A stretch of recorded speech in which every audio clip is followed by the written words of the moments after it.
into the black hole. You're listening to the Launchcast, your favorite podcast on the planet, brought to you by Launchpad 516 Studios with me, your host, George Andriopoulos. We're talking leadership and turnaround right now as the countdown starts. It's like food for your ears.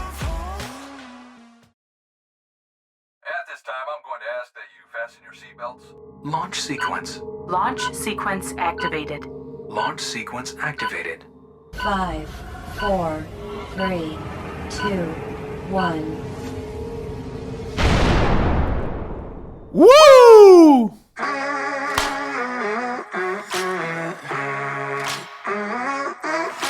Hey, everybody. Welcome to the Launchcast. The storm is coming, but I'm prepared. It's a new season in the new studio. I still got the goosebumps, just like every single episode. We got a good one for you guys today, and I'm gonna introduce our guest. I'm gonna talk about some new stuff. We got plenty to cover today, but first, you know what we do. It's the LaunchDad himself, George Andriopoulos, bringing you your favorite podcast on the planet, Leadership Turnaround. That's the new thing right now as the beat drops. Into the black hole. Sing for my soul.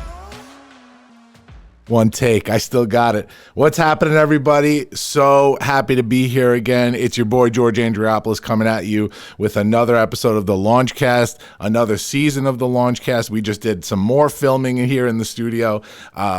It's a great day. It's a great day. But I don't want to get into too much stuff right now. I just want to thank you guys for the continued support for Launchpad 516 Studios and all the incredible podcasts that we produce here, especially the ones that your boy is on right now.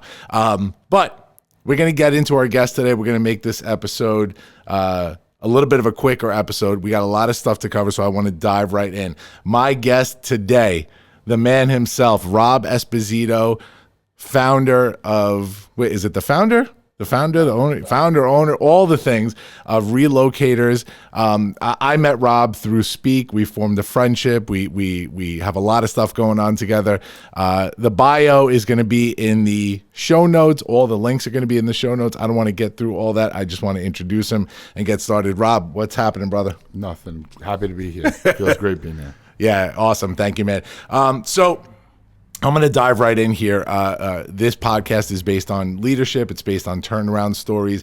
I know that you as a business owner, you didn't get here by luck, right? You worked your ass off. You worked your way up here. You built this incredible monster of a company that you run, and you have a lot of stories along the way. So the first thing I want to ask you, because we focus on two things, leadership and turnaround stories here. The first thing I want to ask you is the question that we always start with on this podcast. Rob, are you a leader? Absolutely. Talk to me about leadership. What is leadership to you? The first thing I want to say is the words you use, and this has everything to do with leadership, business owner, founder, owner. I love it because I believe like you don't call yourself a CEO unless someone comes and plucks you out of whatever you're doing and says, come run my company. And I hear CEO all the time. And I think as a leader, you need to know what your real title is. And I think that has everything to do with it right there. Yeah, leading by example. Yeah, it's funny. I agree with you. When we started Speak, the reason that we met, we wanted to, my partners and I, Jason and Fred, we wanted to do something that was totally different, that kind of reinvented the wheel. So, we're a three-man company starting this thing, and we knew that eventually it's going to turn into something much bigger than that. And so we wanted to start that culture early on. That's why we said no C-suite titles. The architect, builder, the engineer. This is what we do for the company, so this is what we're going to call ourselves. I knew that, and I didn't think of it when I just said that. It's just the way you introduced me. I was like, that's the leader right there, knowing exactly who you are and knowing that you're not different than anyone else. Yeah, I love that. Leadership, I'm sure for you didn't just happen. There was a genesis to it. So did you consider yourself a leader when you were younger, when you were a young man? I didn't consider myself, but I think it was always like I was always like choose the games, or I would hear, the negative feedback from like other mothers at 6 years old if I was like, why are you making all the rules? Like, I don't know. I'm just trying to make everybody have fun, like, so I always kind of had that in me, I have to say, unfortunately. Yeah. Back then. Well, there's the traits of a leader, right? There's, what we start with, because I believe personally that nobody is necessarily born a leader. You could be born with the traits of a leader, exactly. But I'm the guy, like, throw me into the fire. Yes. Right? Like, I'm not going to become that leader until I'm put in the situation. For me, it's always been a very simple definition for a leader. It's that guy or that woman that says, I'll do it. That puts their hand up and says, now that could be, I'll do it for you. I'll do it with you. I'll show you how to do it. I'll do it alongside you. But somebody's got to stand up.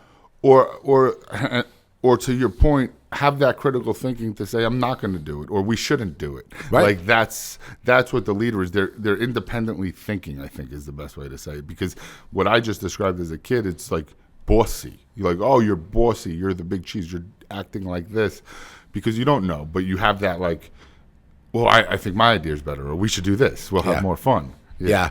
You did it with the word CEO before. My word has always been boss that I can't stand.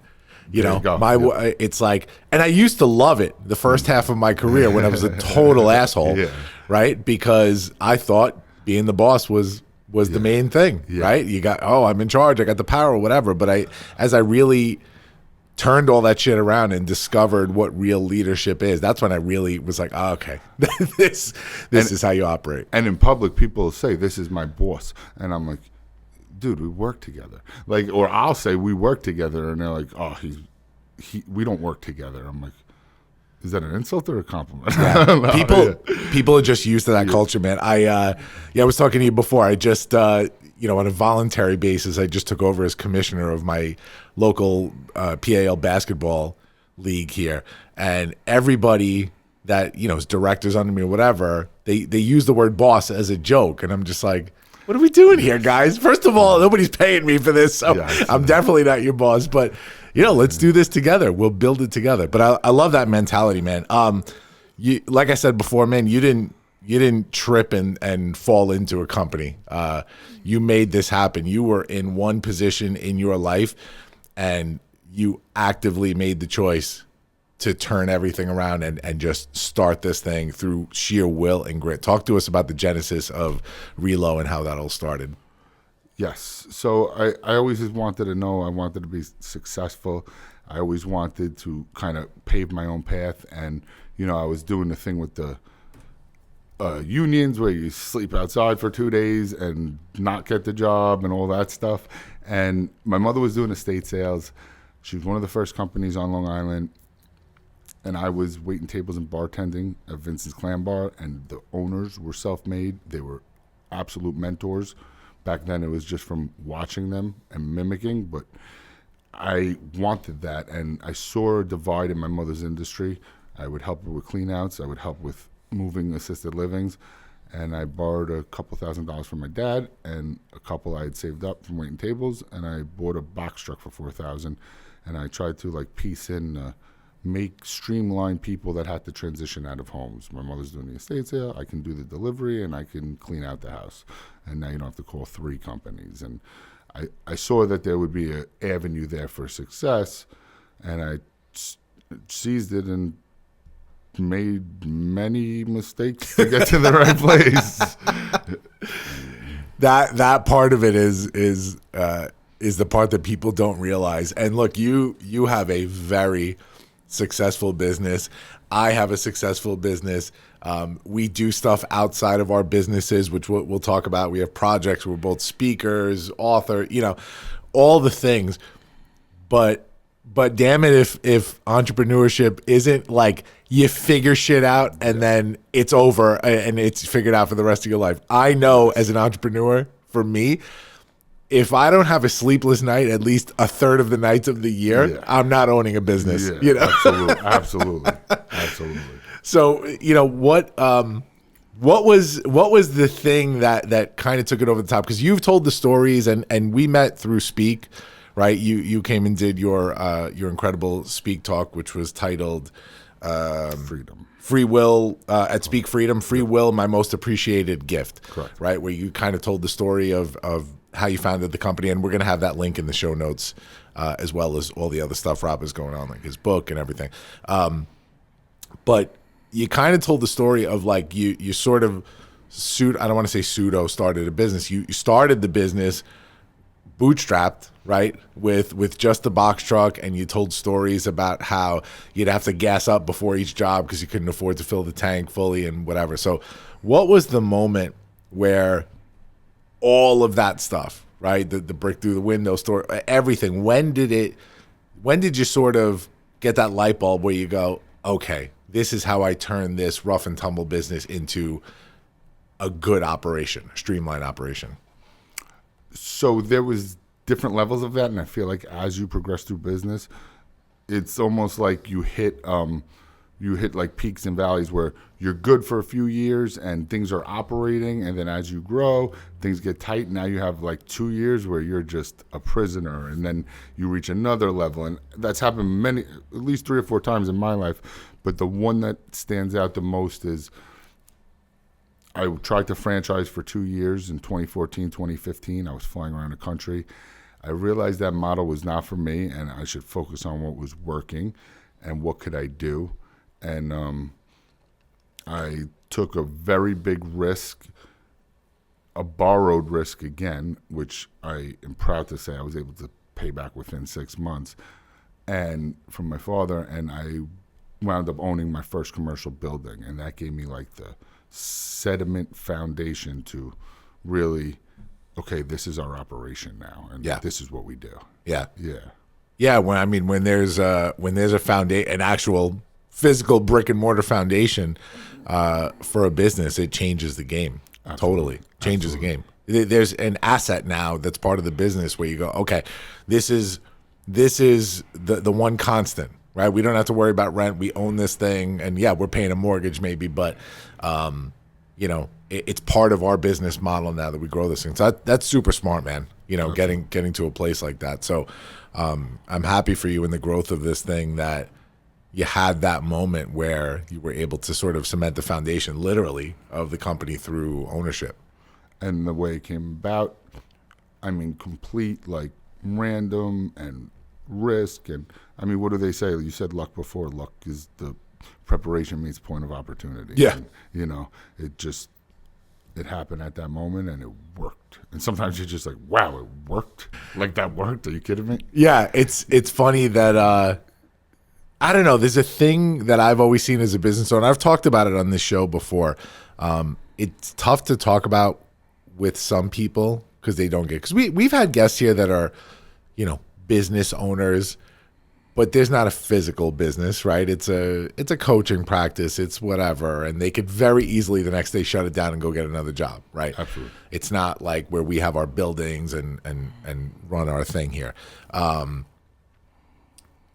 When you, as a business owner, and this is the tough thing that's hard to speak about with some people that don't get it, when you get backed into a corner and you know that you got to make something happen, what is the mindset there for you? Because for me, there was always the years where I would stress and sweat and whatever, and eventually I get to that point where I figure it out, and then I got to a point where I was like, oh, I always figure this out. It's like, I hate saying this out loud because it sounds like woo-woo bullshit. My wife always jokes about this, but she always says to me, she goes, you make shit happen with your mind. Yes, like all the time. So talk to me about that for you. I think that was the conversation we had the first time you threw away my draft when we did speak. You're right. This is the exact conversation because my wife's like, they're booked for 2 weeks. We're not getting a reservation on vacation to this restaurant. And I just walk in and like, all right, we need to wait 20 minutes. You know what I mean? Like, and it's just understanding like the universe is, it's malleable. It really is. And if you make a decision and you believe in it, like, it's funny because I think it's connected to the theme of our gala is going to be the burning of the Library of Alexandria, like the symbol of lost knowledge. And I think it stems from like Julius Caesar burning the boats. You got to burn the boats to take the island. Like Yeah. you have to. It's harder to do as you're successful because you're like, all right, I'll cut my losses. But like when you want it, like the entire universe conspires to get it for you. I'm Alchemist quote, but Yeah. I believe that. And Yeah. I know. I don't believe it. I know it. You know, like, and it's just how much are you determined. So let's take this a step further, because I know you're a father. You and I have talked about being dads, and it's, you know, one of the best job we've had in our lives. How is a dad? How important is it, first of all, for you to somehow get your kids to understand that so that they can be successful? And then the second part is, how do you do that? What's your plan for that? And I know some of your kids are younger than mine, but how do you instill that upon your kids? It is very, very difficult. And the reason it's difficult is this. For me, I do it by 2 Saturdays ago, a buddy of mine, Chris Galuzzo, was doing a charity for like, at the supermarket. And I was like, all three is get dressed, get off your phones. And we bought like $100 worth of groceries and brought them out. I'm always trying to do things like that with them.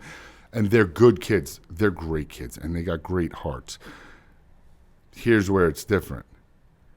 They're never going to have to shovel snow or rake leaves because I'm not going to be the one that's got to pick up after it. There's always someone there to do that stuff. Yeah. And that with a world where they can say, hey, I'm going to order this. And sometimes they'll do it with their own money, but then they're, Daddy, when will it be here? It'll be here in an hour.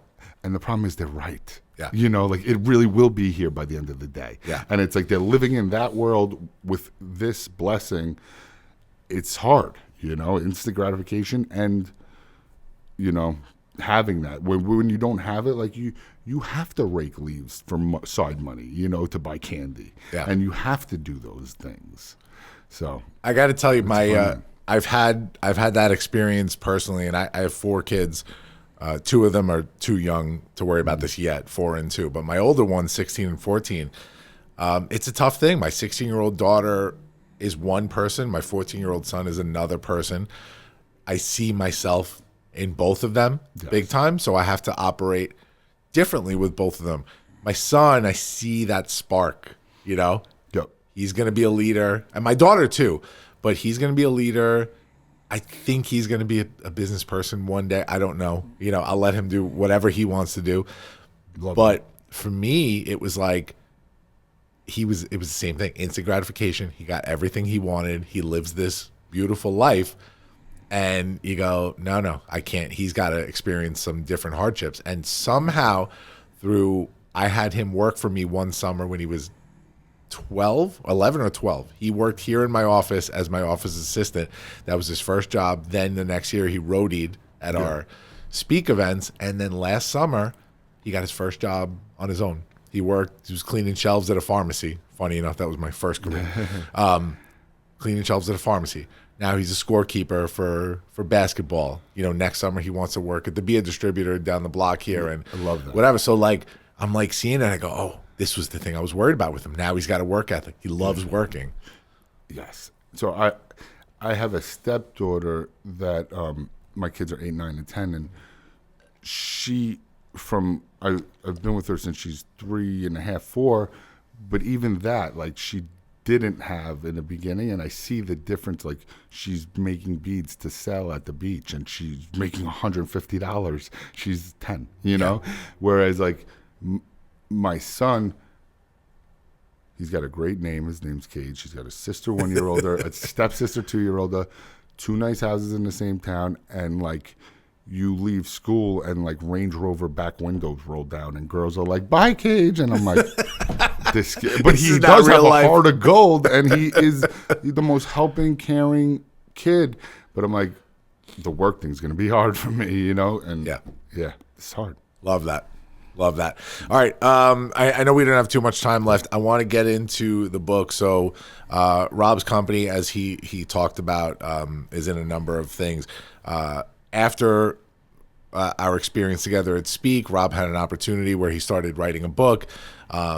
you want to hear that part of the story, I'll put the link for the Speak podcast, that interview that we did in the show notes. But the book is in pre-order now. Talk to us about the book, Rob. Yeah, so the book is like the second phase of my initial trying to help like the industry, where initially it was the fragmentation of the industry, more on a technical sense and physical sense. This is the like emotional logistics of transitioning out of a home, and the book is super cool. It's super relatable. It's got a ton of like current event references, movies, and it's got 51 memes, colorful memes. It's broken down horror story, advice, hacks, conclusion, and pretty much it takes you on a journey through all the steps of moving every different way. International moving's a chapter, military moving, we have a cabinet member in, is a chapter as a release. We have a few other celebrities. And the book, it applies to many things in life, although the focus is moving. And it takes it why, if you Google life's biggest stressors, it comes out death, divorce, moving, serious illness. But how can you say that? Like moving comes before cancer? Yeah. It makes no, it's a trade. But, you know, your deck builder's not going to go through your intimate drawers, and your roofer's not going to move a family heirloom. So it kind of takes it and it says, like, the stress we're talking about, we're not talking about like the stress of moving day. We're talking about when the last kid leaves for college and you think to yourself, oh shit, this isn't going to be the home I live in forever, until like a year or two after move, where you're like, finally I love my hairdresser. Yeah. That's the stress. Yeah. And we go through the whole complexities of that within the book. Right. Yeah. I love that, man. All right, so we're gonna wrap it up right now. Another 2 minutes. I'm gonna put the link to this to the book in the show notes. Let me have that. Sure. There you go. So that's, switch angles here. That's the book right here, guys. Nobody move without reading this. I think I said by mistake November 15th before. It's January 15th, to correct myself. I can't wait to read this. I've been so excited for Rob since he told me about this. Good, because that's your copy. So Oh, thank you, enjoy brother. it. Yeah. Awesome. We're going to do a quick round of the big three. The big three from the Launchcast. So the big three, Rob, is I'm going to ask you 3 questions. You're going to give me quick, concise top 3 answers for each one. All right, ready? 3 biggest accomplishments in your life. My children, the book, surviving. I mean, I love that. 3 biggest failures in your life. Not recognizing them soon enough, not listening to the wrong advice, not following my gut. Okay. All right, last one. 3 favorite foods. We're going to make this an easy one. Eggplant, and eggplant. Love it. Guys, nobody move without reading this. Check it out in the show notes, January 15th. It's in pre-order right now. Check out Relocators USA if you ever need a move, if you ever need any of the services that they offer. I'm going to put the link to Rob's Speak Talk in the show notes as well. Brother, thank you so much for being here. Appreciate you. Much. Guys, we'll see you next time. Launch sequence terminated. Into the black hole. Into the black hole. The Launchcast is brought to you by Launchpad 516 Studios, produced by Fabrizio Fugazi and executive produced by George Andriopoulos. Marketing and PR by Media Convergence. Theme song by Tommy Lungberg. Music and sound effects are licensed through Epidemic Sound. The Launchcast is hosted with Podbean. Make sure to subscribe to this feed wherever podcasts are available and leave us a 5-star review on Apple Podcasts while you're at it, guys. You can find the show on Apple Podcasts, Spotify, Stitcher, iHeartRadio, Pandora, TuneIn, Amazon Music, Google Podcasts, Podbean, and everywhere else that podcasts are available. Follow me, George Andriopoulos, the host, at Launchpad CEO on Facebook, Twitter, and Instagram, or follow the show at The Launchcast Show on Facebook and Instagram, or at Launchcast Show on Twitter. Visit our website, thelaunchcast.com, and make sure to follow all the great podcasts produced by Launchpad 516 Studios. We'll see you next time, guys.